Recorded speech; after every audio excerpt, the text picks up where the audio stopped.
والسلام على رسول الله وعلى آله وصحبه ومن والاه. Assalamu alaikum wa rahmatullahi wa barakatuh. I am honored to be standing here today as the first Hafiza of Darul Islah HIFZ Academy. My Hifz journey reminds me of Ayah 9 in Surah Al-Isra. إِنَّ هَذَا الْقُرْآنَ يَهْدِي لِلَّتِي هِيَ أَقْوَمُ وَيُبَشِّرُ الْمُؤْمِنِينَ الَّذِينَ يَعْمَلُونَ الصَّالِحَاتِ أَنَّ لَهُمْ أَجْرًا كَبِيرًا. Surely this Quran guides to what is most upright and gives good news to the believers who do good, that they will have a mighty reward. It seems as I was guided to memorize the Quran from early childhood and become one of the preservers of the Quran. And Darul Islah HIFZ Academy served as a means to achieve the memorization of the Quran. I remember my first year in Hifz Academy, where I was one of 5 girls. Moreover, there was no separate Quran teacher for the girls, so both boys and girls were combined. By the next year, some girls left and a few joined, but the number of girls remained the same. However, with the grace of Allah subhanahu wa ta'ala, the girls finally got a Quran teacher for themselves. Since there were only 5 girls, we were all very close to each other. The freedom of having a separate class tempted all of us to talk a lot. Specifically me and 2 other girls.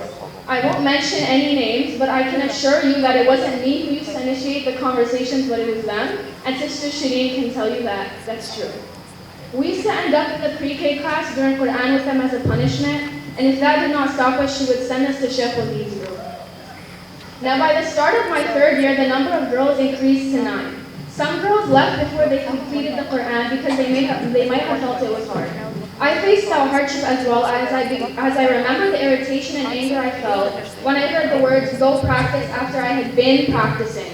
Or when I spent hours memorizing an ayah only to mix up the order and forget the whole entire thing. I still remember looking at ayah today and dreading the day I would have to memorize it because it was 1 page long.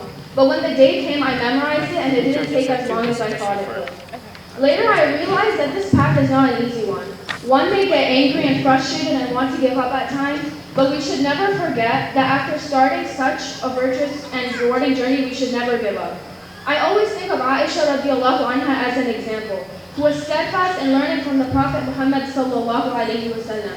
She became such a knowledgeable scholar that the Sahaba would go to her to learn. The true journey begins when you finish. This is the time you promise yourself to preserve the Quran by reviewing daily and taking your time to understand it. There is never truly an end. So to all the girls who are currently memorizing or thinking of memorizing, you never know the impact you may have on someone. You may become an inspiration for them. Because before Sister Shireen came, I had no Hafiza to look up to. But when she came, I finally had someone's footsteps to follow in, someone to relate to, and someone to aspire to be like. You never know, maybe in years to come you may get a call from someone asking you to start teaching the girls in their Hifz program. And from there the cycle starts again. Thank you. Assalamu alaikum wa rahmatullahi wa barakatuh.